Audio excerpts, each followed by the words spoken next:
kalau bisa kuburan badung itu ditembok keliling. Maksudnya supaya menghindari kejahatan. Kalau malam-malam itu rawan. Ya, ibu-ibu nih mau ke pasar nih kadang dijamret. Kalau bisa kan ditambah SMA sama SMP-nya supaya bisa teratasi masyarakat yang ada di pemecutan keluar nih supaya tidak sampai jauh-jauh nyari sekolah gitu kan. Di pasar-pasar nih perlu ada parkir. Kalau orang belanja nih kan harus parkir kan nih. Kalau tidak begitu ya jalan di sekitar putaran pasar macet jadinya. Yang dengar nih di Kumbasari ini lantai 1 nih mau dipakai parkir bagus sekali nih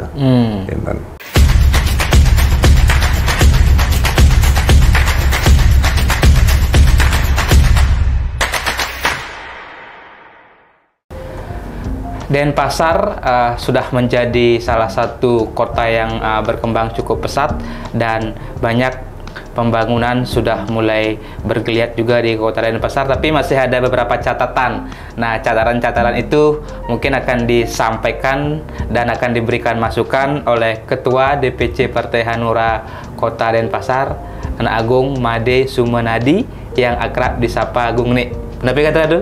Oke, becek. Benar nggak tuh, biar nggak salah sebut ya? Iya, benar. Ya, ini beliau juga salah satu tokoh Denpasar yang concern juga terkait dengan beberapa isu-isu pembangunan di Denpasar. Mungkin dari perspektif atau pandangan Tuh Haji, kira-kira ada apa poin-poin apa saja yang masih perlu ada perhatian lah dari pemerintah untuk pembangunan atau penataan di Kota Denpasar?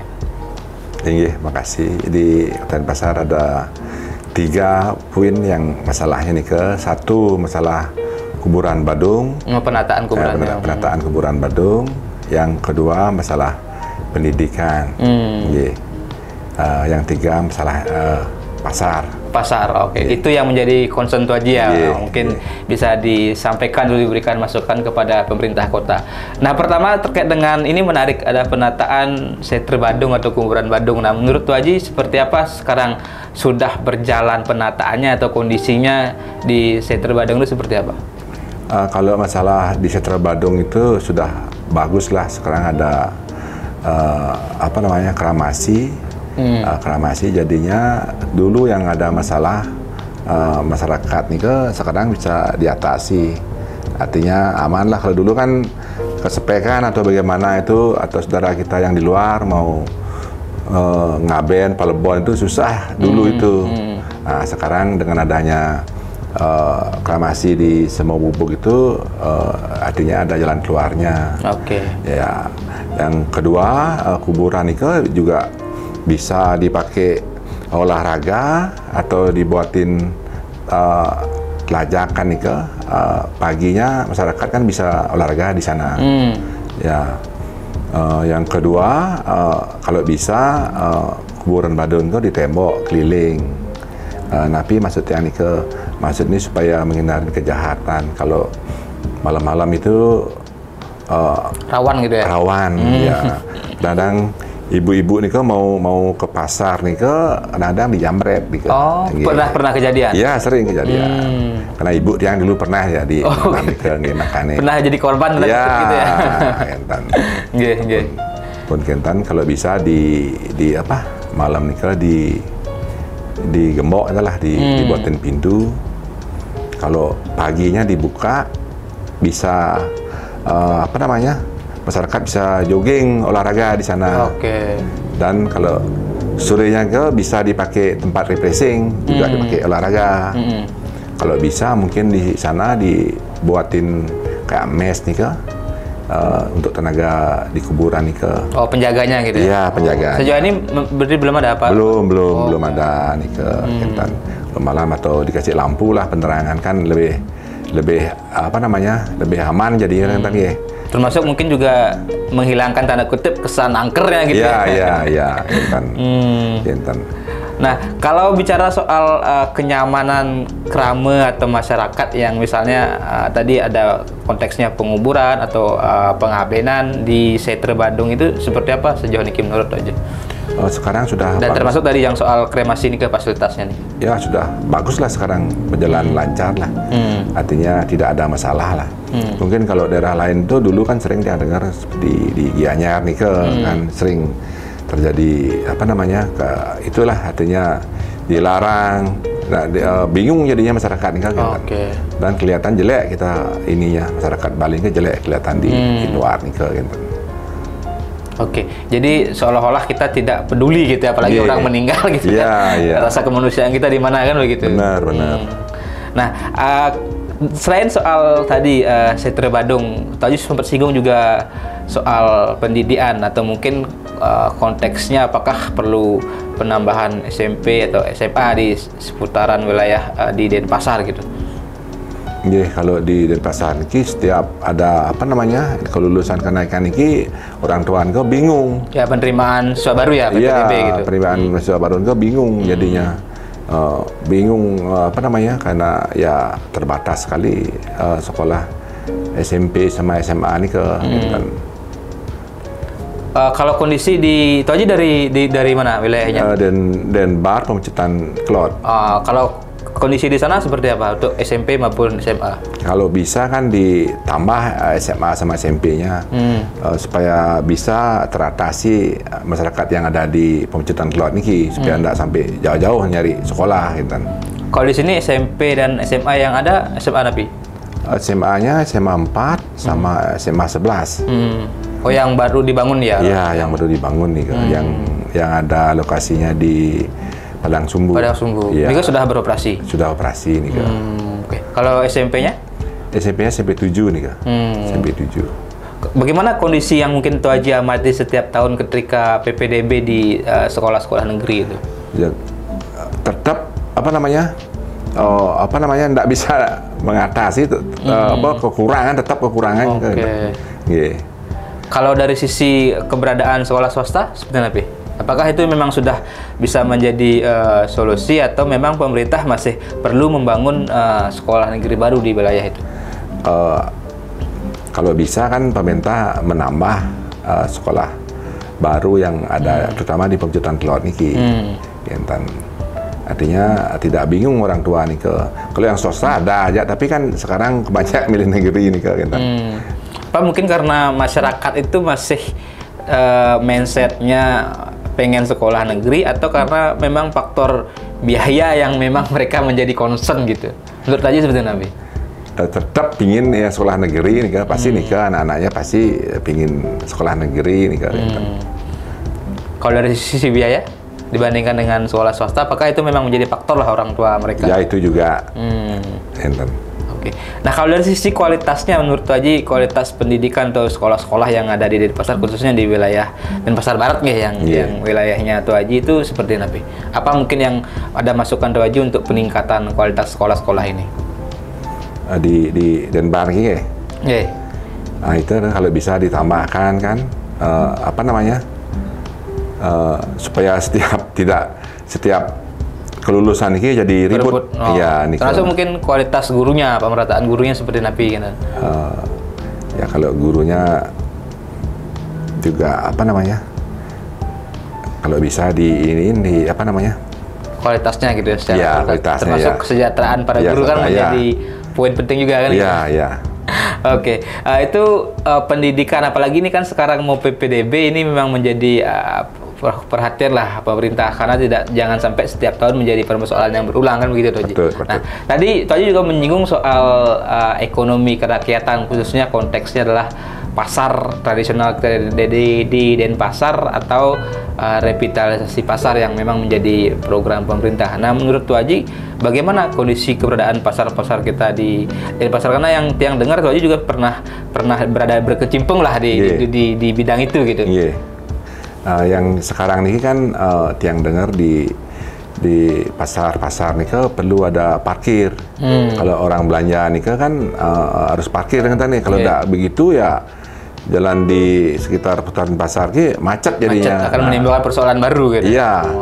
Nah, tiang dengar niki di Kumbasari ini lantai 1 ini mau dipakai parkir, bagus sekali nih Kalau sejauh ini menurut Waji penataan di pasar Kumbasari dan termasuk juga di pasar Badung sudah seperti apa? Kan sudah tanda kutip dibuat sedemikian megah gitu sebenarnya gitu. Tapi kan tidak hanya mungkin itu, tapi bagaimana juga itu memberikan manfaat bagi pedagang atau juga bagi pengunjung. Pokoknya kan juga menggerakkan ekonomi. Intinya adalah kesejahteraan masyarakat. Kira-kira seperti apa menurut Waji? Patut nih artinya apa namanya?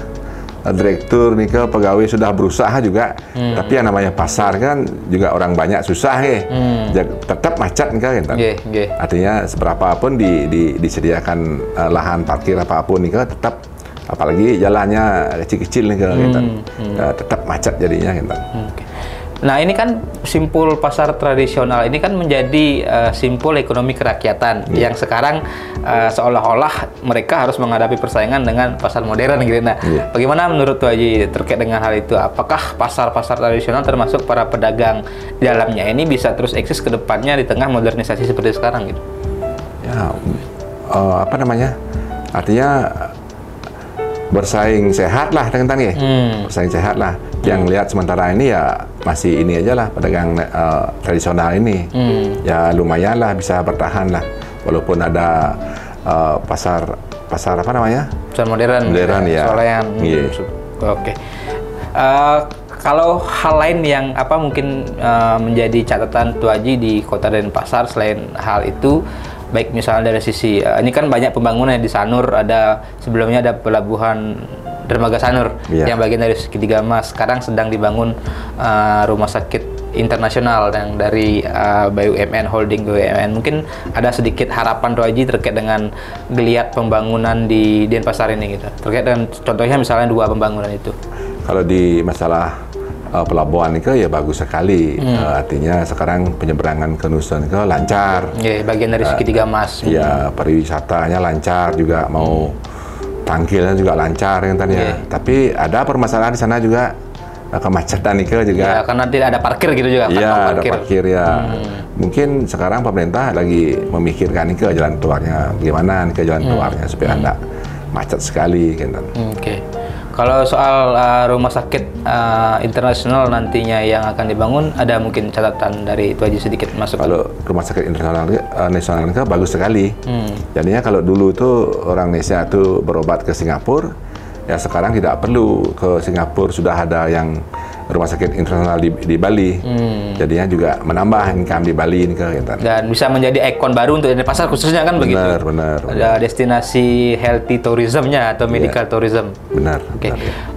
Nah, ini kita juga perlu singgung sedikit karena kan Waji sebagai ketua DPC Partai Hanura Kota Denpasar. Kalau nggak salah baru berapa bulan dipercayakan gitu.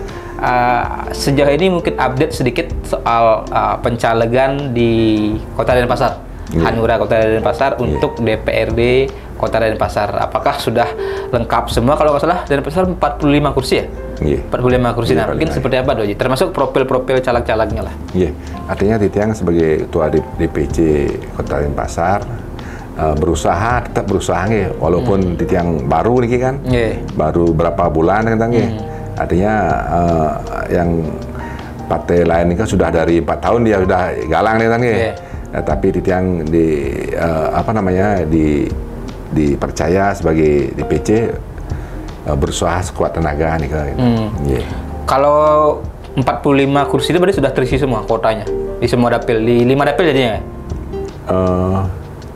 5 dapilnya. 5 dapil.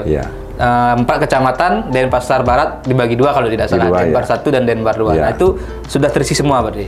Sudah ya. Nah, bagaimana kalau dari sisi profilnya bagi caleg-caleg niki, apakah sekarang kan ada 2 kursi Hanura di DPRD Kota Denpasar hasil Pileg 2019. Bagaimana profil caleg-caleg ini dan targetnya untuk Hanura di DPRD Denpasar? Titiang berusaha nih nyari caleg-caleg yang inilah supaya bisa mengambil hati masyarakat artinya berusaha Titiang terus melobi-lobi gitu. Dari sisi profil berarti mereka apa mungkin latar belakangnya dari sisi yang mayoritas lah, apakah mereka mungkin juga ada pelaku pariwisata atau ada juga mungkin mantan birokrat yang bergabung atau seperti apa? Ini ada juga orang-orang yang artinya orang yang sedang bergaul itulah istilahnya bergaul juga ada pariwisata juga pernah dia gitu yang pasang di sana gitu. Jadi orang-orang yang memang punya relasi di organisasi atau punya modal sosial yang cukup kuat begitu. Nah kalau bicara target berapa Hanura untuk Denpasar? Ya yang berusaha seperti dulu lah kalau bisa seperti satu praksi lah dengan 2014 ya? Seperti 2014. Iya, waktu itu berarti berapa kursi? 4 kursi. 4 kursi. Berarti sekarang 2019 2 kursi, 2024 kembali ke 4 kursi. Oke. Nah mungkin sedikit terakhir sebagai sebuah closing Tuh Haji. Pertama mungkin ajakan kepada teman-teman kader Hanura dan seluruh caleg di Denpasar untuk perjuangan di 2024 seperti Napi, karena kan ini Hanura juga melakoni misi untuk bisa kembali ke Senayan gitu agar tembus parliamentary threshold. Kalau di daerah tadi di Denpasar khususnya mengembalikan satu praksi di 2014 seperti sebelumnya. Mungkin ajakan kepada teman-teman atau harapan pada teman-teman kader maupun caleg.